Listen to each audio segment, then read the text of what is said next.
snowball that a little bit further, because I felt they were capitalizing, or at least utilizing the advantages Loken had got more so than anything else. And we are into picks and bans, ladies and gentlemen. TW on the blue with JDG on the red. No ban onto set right now, or the Kiana, as we see Gragas, Pantheon, and LeBlanc banned away, along with the Rumble, the Lucian, and the Akali. So plenty left up here for Team WE to first pick. It looks like Kiana, like you said, the shift in the priority. With that Rumble banned away, yes, most certainly. If the Rumble was left open, we probably would have seen that picked up, and then you can go towards something like the Jarvan in the jungle. But with these picks off the table, Kiana just becomes the easiest. Looks like we're going to be pretty much seeing a mirror on JD from our initial game, which is, okay, Aphelios has slipped through, let's try and go for it. And they first picked that one there, and anything you can do, we can do better from JDG. So we're seeing very similar picks coming in, but this time we're going to see a Nautilus coming up from the side of JDG. That's I'm kind of surprised at. I thought we'd see the Braum locked in here more so, because again, does start to counteract the likes of the Ornn or any of these pesky poke champions that we might see come through. But Ornn and Misfortune, so a very strong setup in that trio with alongside the Kiana for those team fights. That's fairly potent. And I was just about to say, something that was left up in the last game, or sorry, left to the bans in the last game, has been left up in this one. The Mordekaiser, almost certainly going up to Zoom. Could go to Yagao, but definitely into the solo lanes. Yeah, and imagine now if we're looking at WE, it's going to be jungler bans. You've already got yours locked in for Kiana. Well, you'd imagine so. I would think that's going towards Beishang, but get rid of the likes of, well, they've got the Elise gone on one side. Get rid of, your Lee Sins, anything else along the lines that can have that early game advantage, like the Jarvans, and just give yourself an easy early game where WE can control the tempo, and maybe not with those 3 kills going over towards Loken in the early game, can mount a game 2 victory.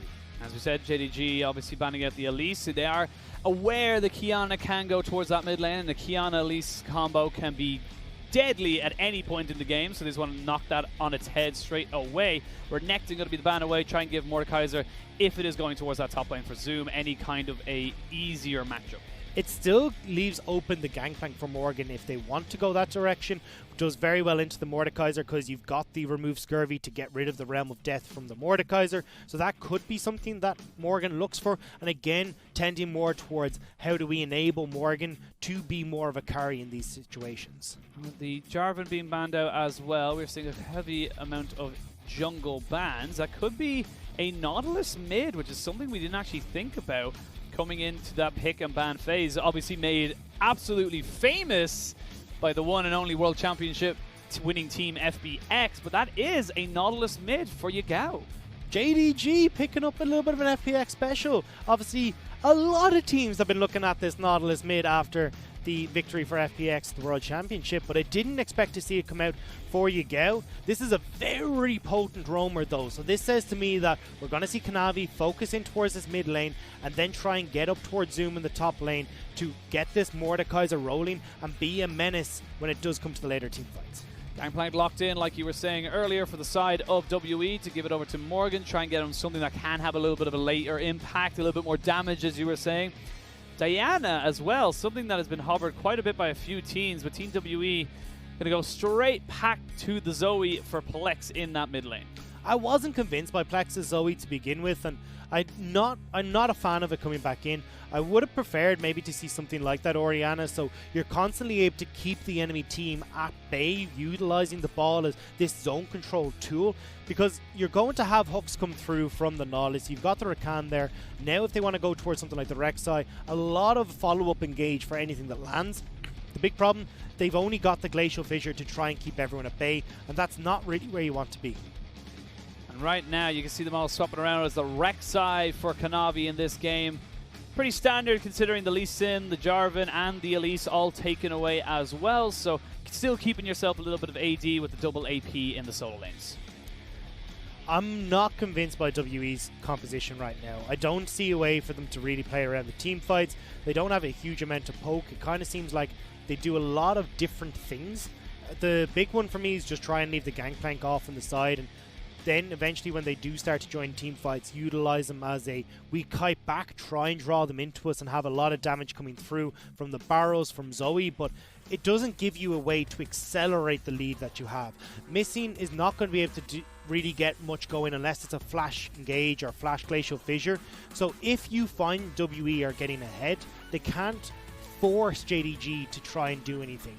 Whereas if JDG get ahead, they've got so many tools to try and force fights, it becomes very easy for them to snowball over WE.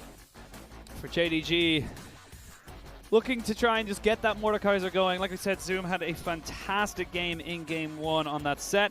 Looking to do a very similar repeat performance on the Mordekaiser. And of course, the Aphelios, Loken bringing it to the side of WE, saying like, look, this is how you make it. He's trying to redeem the win percentage for this champion.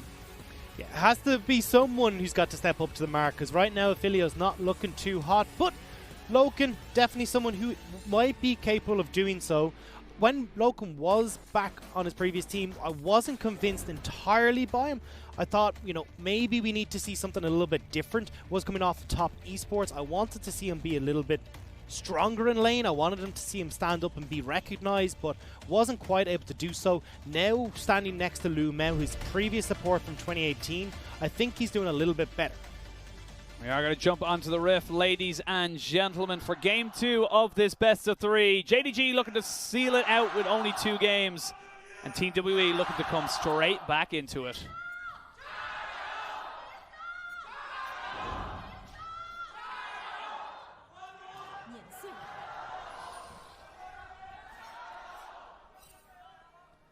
It always just filters out before that last Jai-Ho. It's always that one guy who's still like, oh wait, we're not going again. Yeah, it's someone who hard commits to it and just kind of like, oh, everyone's gone.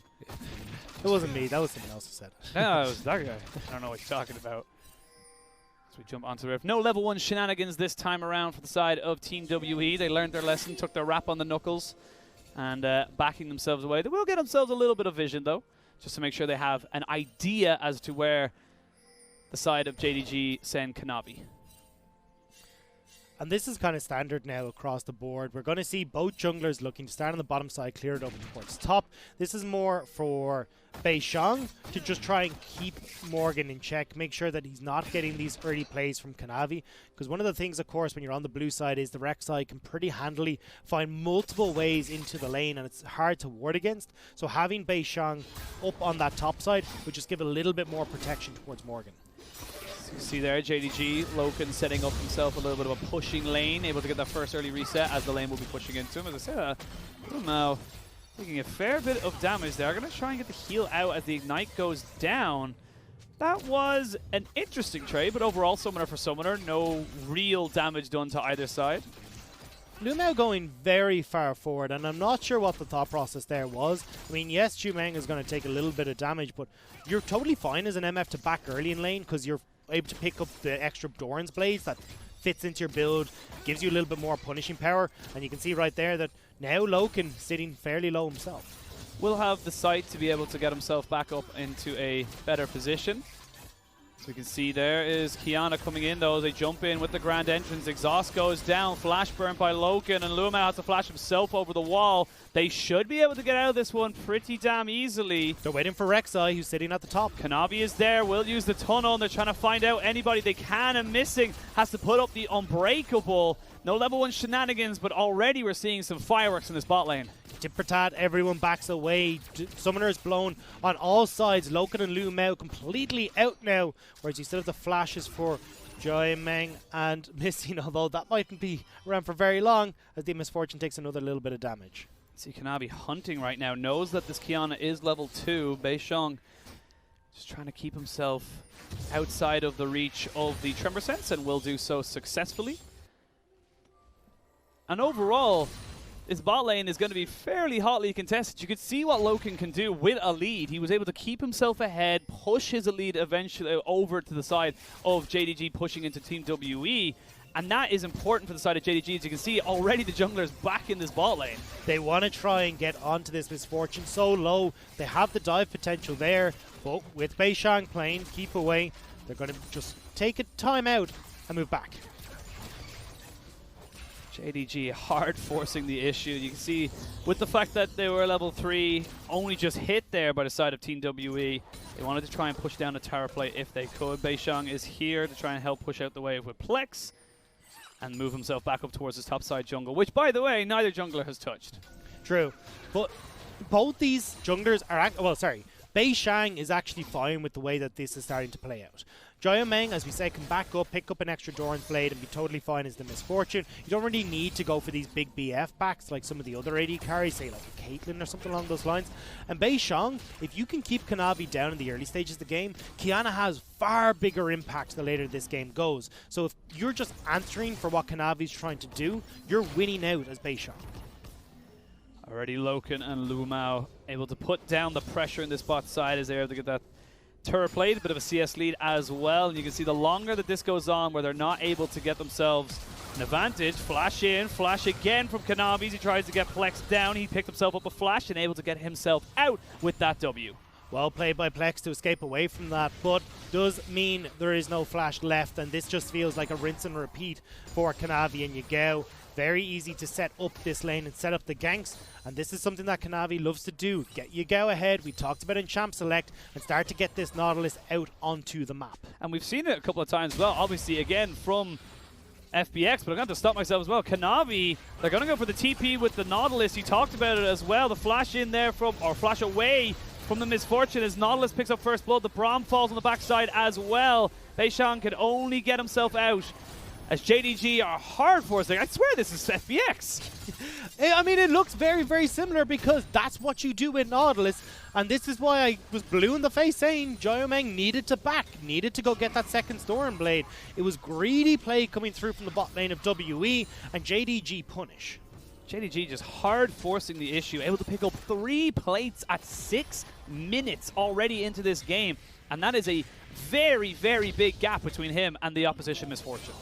As well, almost picking up a plate on the top side for Zoom, who is starting to win out in the top lane match. That will start to swing back towards Morgan eventually, but for the moment, definitely in favor of the Mordekaiser, so Kanavi can keep his attention towards Yagao and Loken. And here we can see it. Kanavi went from mid lane straight away into the bot side using the teleport, and there's just nowhere for these guys to go. But look how low the Misfortune is. This is where you should have backed earlier. You know that Kanavi's perfectly fine to go for the dive. Lu Mao, with how slippery that the Rakan is, can also tank that turret very easily. It's just greed and not allowing JDG the opportunity to go for something like that. Now you're looking at a Doran's Blade, 2 Doran's Blades and some brown bags on his feet versus a BF sword and the similar amount of brown bags on his feet. But overall, this is not a good sign for the side of WE, and with the Dragon being an Ocean Drake, you're going to look towards Kanavi going again for that bot side pressure. This is looking very, very dire already, only 7 minutes into the game. It's nearly a 2k gold lead for them as well. Missing now, running into Yagao. Gonna get stunned up with the passive. He also blows Art there. There's the dredge line, but there's a lot of people here on both sides. There's the ultimate coming in straight away, and they just CC lock Plex as they try and put him down. Still a very slippery champion. It's missing flashes away. He's ticking down, but not enough. Another dredge line lands for Yagao, but I don't think they're going to take this underneath the turret. They get a lot of damage down, and almost certainly going to be able to take the Dragon off of it. I mean, you're talking about JDG looking like FPX. WE are looking like the old LNG. We're seeing Plex not communicating that Yagao is missing from the lane, and with the jungler there, they're able to jump onto Missing, who thinks he's safe to roam up through the river. Not so much when Yagao is waiting in a bush. Now JDG are able to get their hands onto this Dragon handily as you like.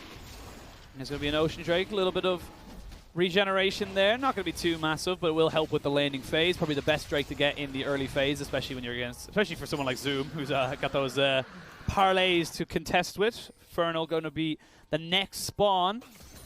And right now, if you're JDG, you're 2,000 gold ahead. You're sitting pretty. You do have no issues whatsoever because this bot lane is just non-existent for the side of Team WE.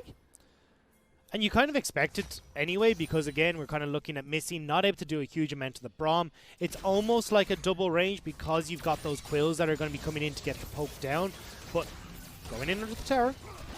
Goes in just for the sake of it. Really wants to put down the hurt and the impression that they have absolutely no way of coming back into this game at all. So we see Yagao taking a little bit of harass there from the Zoe, but will be a long time before that Nautilus really takes any kind of detrimental damage. And Kanavi, he has been everywhere this game. Will gets spot on the edge of that ward, but I don't think they were ready And here we go, the quickness comes in, no ultimates available for either of these two in the bot side. It's going to be the Misfortune dropping first, Lumao will drop second. There's the Gangplank ultimate as Kanavi has to back away. Loken will take a fair chunk of his own health bar away as well as they try to push in again. But that does mean that Beishan can go for this top side Rift Scuttle, and that's actually a little bit of a botched engage there from JDG. And in the mid lane, Yagao actually got hit by one of those paddle stars, so he's forced to back. Plex is picking up some of the turret plates there, and now this gives an opportunity, if they really want to, for WE to try and throw down that Rift Herald in the mid. Zoom is coming to collapse though. You've got Blue Mao who's coming up as well. You got Blue Mao, but you also got the Misfortune and the Braum rotating up as fast as they can. I feel like they just have to let this one go, as it will eventually be taken down at just under 10 minutes. And like you said, Team WE is finding a little bit of glimmers of hope, and honestly, they kind of needed that because right now, it's looking a little better, but still not great for them. No, I mean, the 1-for-1 is great, especially the fact that the kill went over towards the Misfortune. We're past the 10-minute mark as well, which means that stopwatch is now online, so has some safety there to try and help out for Kanavi, who just seems dead set on making it as miserable as they for the bottom of WE. Joe Mong trying his very, very best to get back into this game. He is still 20 CS down. As we can see, Kanavi, he is not stopping. He's a ganking machine. Good double barrel, though, from Morgan. Has to burn his flash in the aftermath of that. As Zoom also forced to back away. Morgan trying his very, very best to defend this tower from losing any more plates. Oh, we're going to see a lot of CC, and that tower is going to do a lot of damage. Just about enough for Yagao, and you cannot go under tower versus a Nautilus. Most certainly, but Yagao finds him right on the edge, and Plex, we just been singing his praises, saying, look, has managed to get the plates in the mid lane, forced Yagao back, but one step too far, and now 2 kills onto the Nautilus. Will be able to shove in this wave, still healthy and still has a heap of mana, so can look to roam off of this play as well, and making a beeline towards the bottom lane. Beishan is here, like you said. We're going to have a quick replay, of course, of that. And this was just Plex, without any real mana, just not respecting the damage that the tower can give. I think he thought Yagao was behind that turret. Because that hook did look a little bit wonky the way it sidelined the turret, but well played by Yagao. Understands exactly what he's capable of doing in that scenario. Now 2-0 on this Nautilus. Won't mind that he's a little bit behind in CS. The next dragon spawning in a minute and 30 seconds is going to be the Inferno coming up. And you can see Plex and Beishan being hunted right now by the side of JDG. They know exactly where they are because of that tremor sense. Now WE know exactly where they are. Not testing any more waters, they're backing away. Jiameng and Missing are making their way up though. It looks like WE want to try and make more out of this. We'll have the Rift Herald go down. This will get the 2 plates, so the rest of this cavalry is here to try and finish off this turret. Ooh. Half health off of Lumao. There's the 2 turret plates, like you said, so a little bit of gold. There's the engage coming in. The quickness comes in as well. There's the Affiliate's ultimate as well as the Kiana's. And there's the Misfortune trying to get on top of him, but Kiana falls down. Flash in from Yagao as the fight now really turns into JDG's favor. They have got Loken just free hitting on the backside, and Misfortune just can't get involved. They're trying their best to just back away. Yagao's feeling it, but not too much. He's going to back himself away. 30 seconds till Dragon spawns. JDG going to turn and burn. WE are not a fan of this mid lane turret so far. Not able to finish it off because the Rift Herald's so easy to kill nowadays. Yagao knows this, throws out the hook, sets up the play, and WE are left very much wanting in this game. Now just passing the 13-minute mark, and we're nearly at a 3k gold lead for JDG. Again, we're looking at the mid and AD carry, or sorry, bot lane positions of JDG, 2-0-2 individually as they come into this mid game, and it's looking so difficult for the side of WE to really kind of find avenues back. They almost need another mistake from JDG to really kind of hand them life. And JDG aren't really giving them that right now. Yagao's been playing incredibly well on this Nautilus. Great to see that he's expanding his champion pool to pick up these newer picks and have the impact. Very capable of pushing out these side waves alongside Zoom. And if you've got both a Mordekaiser and a Nautilus joining in these team fights from a side lane, you're in a lot of trouble. Mountain Drake means Mountain Rift. It's actually the exact same Drakes as we saw in the last game. Infernal Ocean into Mountain, so no Cloud, rip. But like you said, Just Team WE not really having the luck in that mid lane, hard forcing something that just wasn't really there for them. And it does feel like they're just misunderstanding certain situations. It does feel like they're underestimating the amount of CC and damage that can come out from JDG in an instant. And this is the problem, is that the way WE want to play their composition is to kite back, is to try and force JDG to come through the bullet time, have Plex poke them out, Morgan with the cannon barrage to try and create some distance, but they don't have enough slows right now. They don't have any way to try and back them up, particularly if they're going for something like that mid lane turret where they're the ones pushing for it aggressively. It allows JDG the easy opportunity to get the engages that they want. Look at Kanavi on the minimap. He's got himself behind enemy lines again. Gonna use the blast cone, but unfortunately for him is sitting right on top of a ward. But again, I've been honestly incredibly impressed with Kanavi this series. He's been so quick, and as I say that, Lumao, just gonna let him go. Just like missing, you know, it's the intention. Missing will watch back this VOD and go, you could have been caught out. You've now got Let It Go from Frozen stuck in my head because why did you have to say it? You didn't have to say it if at I have all. to suffer, everyone else has to suffer, okay? That's twice now. You had coin for my Witcher earlier on as well.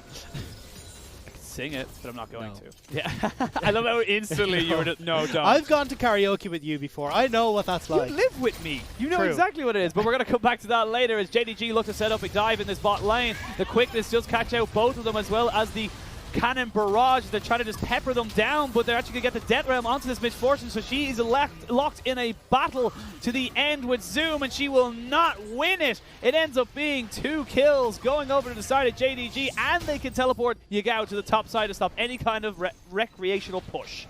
This is anything but recreational or leisure time for WE. They are finding themselves deeper and deeper in the ground, and JDG are not letting up. But this is what we mentioned in Champ Select. You don't really have much of a hole for much of a way for WE to get out of this hole. I think I was thinking of a different word, and recreational just came out. I don't know where I was going with it, but sure, doesn't matter. You can see the plates very much in favor of JDG as Loken is just farming himself up a storm on 134 CS. And actually, as I say that, I look at Mordekaiser. Zoom, he's almost just above the 10 CS a minute, having himself a fantastic game as we have a look at that bot lane dive. This is just, again, you don't have the Zoe able to push out of mid lane. You open up Yagao to try and go for these plays. They even bring down Zoom to make sure that this happens. And there's very, very little that you can do. This is going to continue throughout the game, and unless you can start to get these waves in check to allow, you know, Beishang to try and get in to turn these ganks around with a good supreme display of talent, you're really going to struggle as WE to find the opportunity to turn these plays around. JDG now have control of the top side. They aim to get this turret and also have that Rift Herald started. They can take both at the same time. They are just in so much control. 4,500 gold.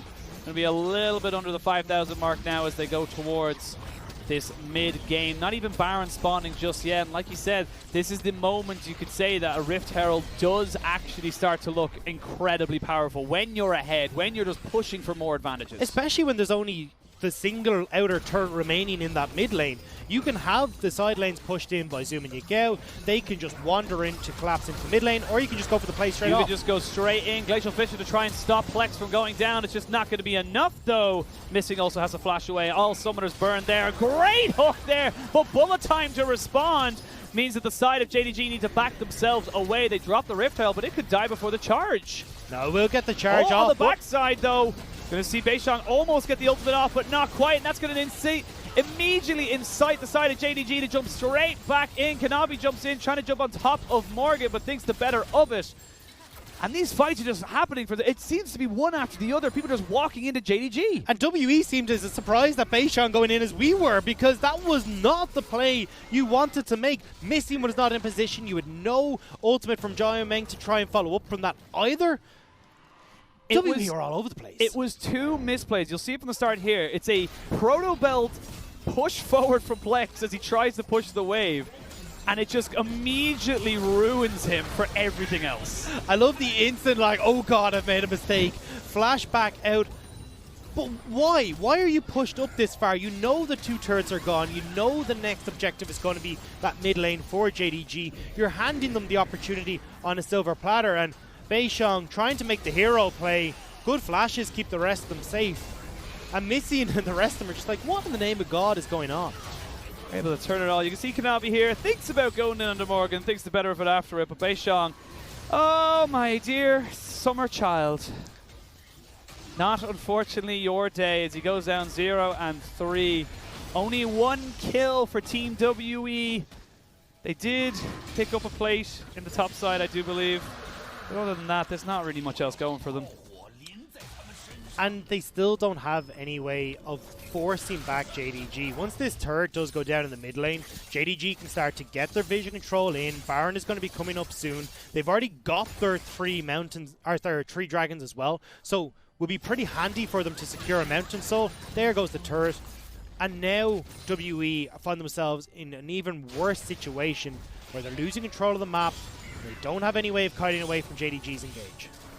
For JDG, this is the moment where you need to make this clean. This is where you need to make a crisp end to this game. Put down a marker that says, you know what, yes, we had a couple of small, bad early games in our first series, maybe even our first game of this series, but we are here to be contesting for playoffs. And for Team WE, they need to hope that the mid-game kind of faux pas, if you like, the mistakes that JDG have shown do actually come up in this next, 5-6 minutes. JDG are playing smart here though, so you can see Zoom and Yagao are pushing the waves in. They're trying to get them in some sort of coordinated manner. Oh no, look at the fancy feet as everyone just backs away from the Glacial Fisher.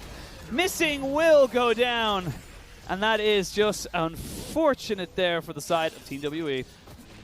Yagao is backed as well, making his way from base, so JDG can turn towards this Baron.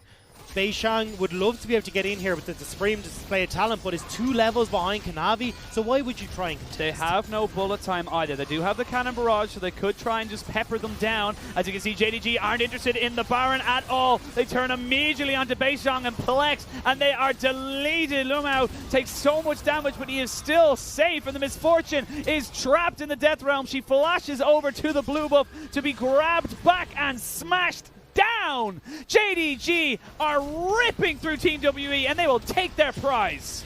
Pick up the Baron as easy as they like. Zoom slaughtering the AD carry. JDG making a statement in this game that they want to try and finish this as quickly as possible and silence anyone who was talking about them having a weak mid game. Namely me. Yes, I was going to say mainly you on camera, but there's plenty of people who would have. You don't have evidence of that. There's no evidence. You just happen to say yours into a microphone. Morgan still 0-0-0. Everyone else on pretty much 0-4 apart from the Misfortune.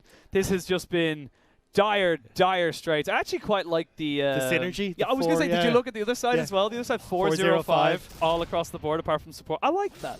That makes me feel good. Pretty. It's very pretty. Yeah. I like symmetry. But Team WE. I mean, it depends on which symmetry. I like the JDG one because you feel good about it. Not so much on WE. That's a bit of a rough spot. That's true. But if you're on JDG, you still like the Team WE one because you look at it and go, yeah, we're winning. But again, the Team WE, what is there else to say about them? JDG just seem to be outclassing them in all areas. I think it comes back to, well, for definitely this game, the draft. I'm not sure what the thought process was with Plex going for the Zoe. We saw that it didn't really have an impact in Game 1, now again in Game 2, and even in the Siege scenarios where, like this, it should be shining, they're not able to get the connections that they want. Crescendum goes down, puts down a little bit of turret, a little bit of zoning as well. You can see, still got some good wave clear on the side of Team WE. As they look to try and find that miracle engage. It's Zoom that you need to look at in the bottom lane, though. JDG are just trying to bait them in, keep them busy in the mid, but missing. Trying to go for something. Hook in onto Morgan means they're going to get Plex in with the ultimate as well, but that's going to be Beishang completely isolated away from his team. Another dredge line. Yagao just cannot miss as he just pretty much isolates everyone else away from that tower. WE, they need to back away. The big problem for WE right now is that their tanky member, the Braum, has gone with the Redemption, so not any real tank stats on this team. So if Yagao lands a hook onto anyone, they're taking a plethora of damage from the rest of JDG. Tower number 1 goes down in the bottom lane, tower number 2 in the mid, and tower 3 in the top lane will be soon to follow. One silver lining for Team WE at the moment is they have not broken their base. Their base is still there. Beishang I thought you were going to say they have 1 kill. Well, that's not a silver lining when they're 11,000 gold behind. But They can still look for a mistake. JDG are not flawless. They can be caught out. But Yagao is just so tanky at this stage. And Zoom hasn't left. He doesn't need to leave. He is just untouched in this bot lane. Yes, defend your tier 2. I'm getting a tier 3. I love that it's actually JDG who are pinging question marks in the bottom lane going, someone is eventually going to show up to this, right? There's another turret or two going over in favor of JDG, and now Team WE, the one silver lining I gave them is gone. Their base is broken. Baron will wear off in about 10 seconds, so you can see JDG, they're going to go back, spend the gold they just got themselves, and come out even stronger in the next team fight. And that grey sky is looking a lot darker, turning to black as you realize that that's going to be the Dragon Soul as well up for JDG if they're able to secure this Mountain Drake. And for WE, this is more the slow demise, the nails slowly being put into the coffin of this series. How do you kill anyone on JDG after this dragon goes down? There's just, like, even though arguably, objectively, not the greatest dragon, but when you're so far ahead and you're Nautilus mid with a Mordekaiser top, you just have so much. You have so much to get through in terms of health bars. You do the solo queue special and right, can I just get a pentakill before you end? And then maybe someone would be nice enough to give you a kill. Maybe. Maybe. But not holding my breath. Yeah, not hold. Again, we'll say that a million times about Team WE. And unfortunately for them, this is a very scary kind of showing from them in the sense that it shows them as a very, very weak team coming into the start of the season. And that's kind of what we expected coming through with Plex and Joyameng entering into the roster. Big step down from the likes of Mystic, big step down from GA, and you're seeing the results where they're not able to do anything. Here we go, quickness shows get the knock up as well. Beishang is just taken and down and flash in. Yagao wants to go 1v4, immediately get caught up by Zoom, who's exhausted straight away. Yagao has a lot of damage put on top of him, but he will Zhonya's along with Kanavi as the rest of Team WE is just running away to any kind of safety. Kanavi jumps straight in. They are going to miss the ultimate from the affiliates, but it does not matter at this stage. JDG are just too far ahead.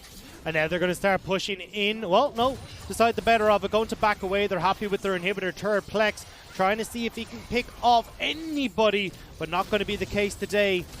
JDG now can back away. Mountain Drake there for them. And, I mean, it's only going to be a minute until that Baron spawns. Yeah, they took the Mountain Drakes. They have plenty of tanky stats. They're just going to try and go back, deny as much as they possibly can. Got a little bit overzealous there, I imagine, in the base. Didn't want to give away too much, despite coming out arguably ahead in the fight. True, it is JDG. They like to take things a little bit slower and not force the point too hard. But you can see here, Missing tries to go forward, lead the charge, but there is very little that they can do in this scenario. And it's on to Lu Mao as well. So not even like it's any of the important members of this roster. I love how Yagao is fearless there. He's like, I'm jumping in. There's nothing that anyone can do about it, and I'm just going to jump in. You can see Kanavi and Yagao able to use the stopwatches there to great effect. And here's just a little bit of an overextension here. Yes, he gets missing, but he loses everything else. Now we see the Baron spawning in just 10 seconds. I'm scratching my head, desperately trying to figure out any way that WE have a hope of getting into this, but it's a mistake. They need a mistake from JDG. They need either a miracle steal from Beishang or they just need a straight up mistake. This is do or die right now for Team WE. You lose this, you lose the game. Baron down to about half HP. Yagao is just playing keep away, so is Lu Mao. As Beishang tries to push himself onto the back end of this Baron, the cannon barrage goes down. Zoom is just going to jump straight in onto the Misfortune. They're going to use the blast cone. Baron goes in. It's going to be a straight steal. Will he be able to get it? No! It went down to 4 HP. It does go over to JDG. They lose the Rakan. They get the Kiana. Zoom is trying to do as much as he can, and he will just keep smacking people down. There's a good bullet time, but an even better hook coming in from the Nautilus, and JDG will take the game and the series. And it starts with a hook, it ends with a hook. Yagao on the Nautilus, finishing off what they started. JDG will stride through the base and pick up their second victory of LPL Spring. 2 series, 2 2-0s. JDG cementing themselves towards the top half of that table. Again, very, very early on the season, but this is very, very good signs from JDG. Most certainly. Picking up 2 wins, and I mean, we can kind of argue that it's against two teams that you would have expected them to, WE and OMG, people not looking at them as the strongest teams coming into LPL, but at least we can see that with Kanavi, with Yagao, they're controlling the tempo of the early game and picking up these advantages. You say that these are people they should be winning. We did just watch eStars beat FBX yesterday, so these are the wins. It's a very football Premier League reference. You can't lose. You can't do well against the big teams and then lose against the small teams. You'll never win the league. This is how you need to get it done. You need to be beating the smaller teams and then win the bigger challenges, like we talked about earlier. The RNGs, the BLGs, the IGs, so many Gs. It's just, they're the people that you need to be coming in absolutely full of confidence, because if you're not bringing down these smaller teams, how can you even expect to step up to their platforms? Well, JDG pick up the GG here anyway. They do look well. I have to say, liking Yagao picking up the Nautilus, expanding the champ pool, it looked amazing. And now you've got something else that you've got to try and contend with. Teams aren't just looking at Doinby for playing this Nautilus mid. Now we've got Yagao. Are there other players as well that are starting to etch these champions into their pool?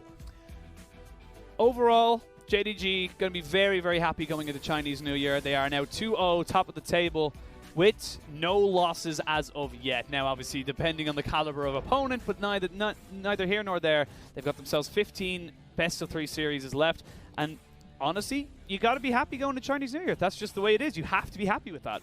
I'm looking at the damage chart. I did not expect Yagao to be the one topping the damage chart in this game. I thought it'd be Loken who's coming across, maybe Zoom who's dealing a decent amount, but you can see the work that this Nautilus put in.